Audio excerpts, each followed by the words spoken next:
जो विगत 30 तारीख को घटना हुई थी, उस घटना को बड़ी संवेदनशीलता के साथ लिया गया। बड़ी दुखद और अनपेक्षित घटना थी।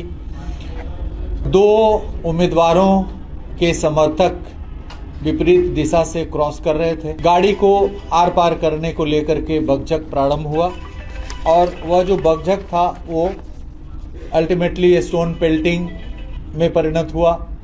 कई वाहन क्षतिग्रस्त हुए, कई लोग घायल हुए और बाद में यह पाया गया कि एक व्यक्ति की मृत्यु हो गई, जिनकी पहचान दुलारचंद यादव जी के रूप में की गई। इस संबंध में प्राथमिकी दर्ज की गई दोनों पक्षों के द्वारा। 100 का अंत्य परीक्षण कराने का प्रयास उसी दिन किया गया, लेकिन अंधेरा होने के कारण परिवार की ओर से यह विचार व्यक्त किया गया था कि दिन के उजाले में अंत परीक्षण कराया जाए, उनके अनुसार कराया जाए। हम लोगों ने यह भी सोचा था कि पीएमसीएच में एक बृहत चिकित्सीय बोर्ड के द्वारा कराया जाए, लेकिन परिवार का कहना था कि बाढ़ अनुमंडलीय अस्पताल में ही कराया जाए। तो हम लोगों ने नेक्स्ट डे पोस्टमार्टम के लिए 100 को बाढ़ अनुमंडलीय अस्पताल ले जाया गया, जहां चिकित्सकों के बोर्ड के द्वारा पोस्टमार्टम कराया गया।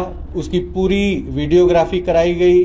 पीड़ित के पक्ष से भी वीडियोग्राफी के दौरान अपनी तरफ से भी उन्होंने वीडियोग्राफी रखा था। उनके द्वारा भी पूरे पोस्टमार्टम की प्रक्रिया का अवलोकन किया गया। चिकित्सीय बोर्ड के द्वारा अंत परीक्षण प्रतिवेदन निर्गत किया गया।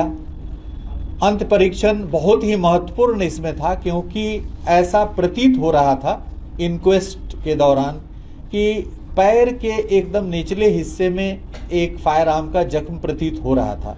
अब वो फायर आर्म का जख्म है या नहीं है, ये पोस्टमार्टम से ही संपुष्ट होगा। उसके बाद बदन पे कुछ निशान दिख रहे थे, लेकिन अन्य कोई वैसा जख्म बदन पे नहीं दिख रहा था स्पष्टतः, जिससे हम कह सकें कि इसके कारण मृत्यु हुई है। इसलिए पोस्टमार्टम का जो इंतजार था वो था कि पोस्टमार्टम में क्या तथ्य आते हैं, उससे काफ़ी सारी चीज़ें स्पष्ट होंगी। पोस्टमार्टम में यह स्पष्ट रूप से व्यक्त किया गया है कि पैर में जो गोली के प्रवेश जख्म और निकास जख्म है वो फायर आर्म से हैं, लेकिन उसके कारण मृत्यु नहीं हो सकती है। वह जख्म मृत्यु कारित करने के लिए पर्याप्त नहीं है। फिर अन्य जख्मों का अवलोकन पोस्टमार्टम के दौरान किया गया, जिसमें शरीर के ऊपरी भाग में यह बताया गया है कि जो लंग्स और हार्ट का जो एरिया है वहाँ पर कंप्रेशन है और कॉज ऑफ डेथ लिखा गया है कि कार्डियो रेस्पिरेटरी फेलियर। इसका मतलब है कि जो लंग्स और हार्ट है वो कंप्रेस हुआ है। और यह भी लिखा गया है कि यह शरीर के ऊपर से कोई hard and blunt heavy substance के गुजरने से हो सकता है। फिर सीआईडी की टीम, जो अभी डीआईजी सीआईडी जयंत जी हमारे सामने बैठे हैं, इनकी अध्यक्षता में सीआईडी की भी एक बड़ी सशक्त टीम, जिसमें ये स्वयं थे, एसपी क्राइम थे, डीवाईएसपी, फॉरेंसिक्स के बहुत सारे एक्सपर्ट्स को तुरंत भेजा गया था उसी दिन। आईजी कमिश्नर की टीम भी गई थी, संयुक्त जांच प्रतिवेदन भी समर्पित की थी, सीनियर एसपी भी गए थे। तो सभी बढ़िया पदाधिकारी वहां पर भ्रमण किए, समीक्षा की, अनुसंधान की, और जो पोस्टमार्टम निर्गत हुआ है उससे यह पता चला कि हार्ड एंड ब्लंट सब्सटेंस कोई हेवी इनके ऊपर से क्रॉस किया। अब वहां पर जब परिस्थितियों को आप देखेंगे, आकलन करेंगे, जो वीडियोस उपलब्ध हुए हैं हमें, उससे यह संकेत मिल रहा है कि स्टोन पेल्टिंग हो रही है। आमने सामने बकझक हुआ है गाड़ी को आर पार करने के लिए, उसके बाद बकझक में स्टोन पेल्टिंग हो रहा है। मृतक है वो भी दिख रहे हैं उसी आकृति के, उसी वेशभूषा के एक व्यक्ति के द्वारा स्टोन पेल्टिंग किया हुआ दिख रहा है।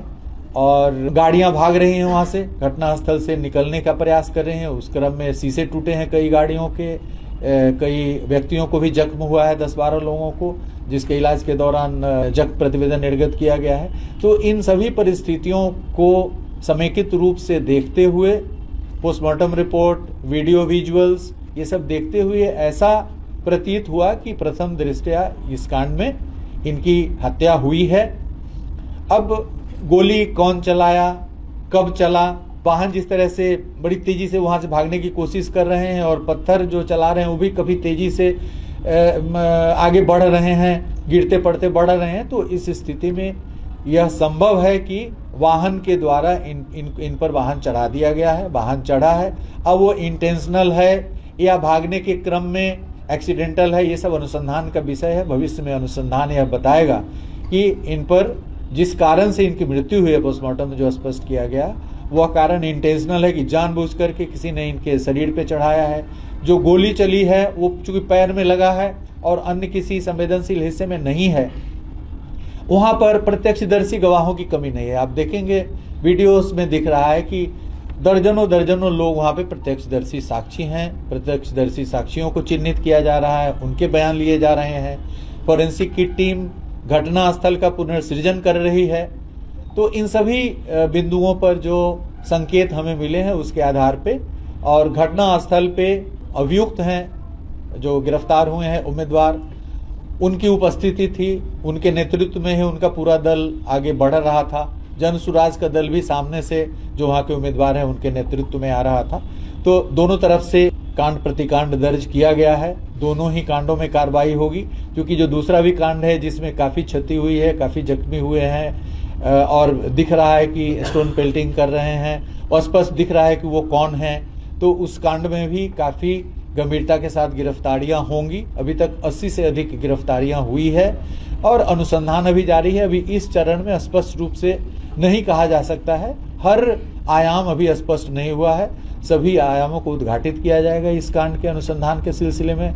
जिला पुलिस और सीआईडी संयुक्त रूप से एक सशक्त टीम के तौर पे वहाँ पे कार्य कर रही है।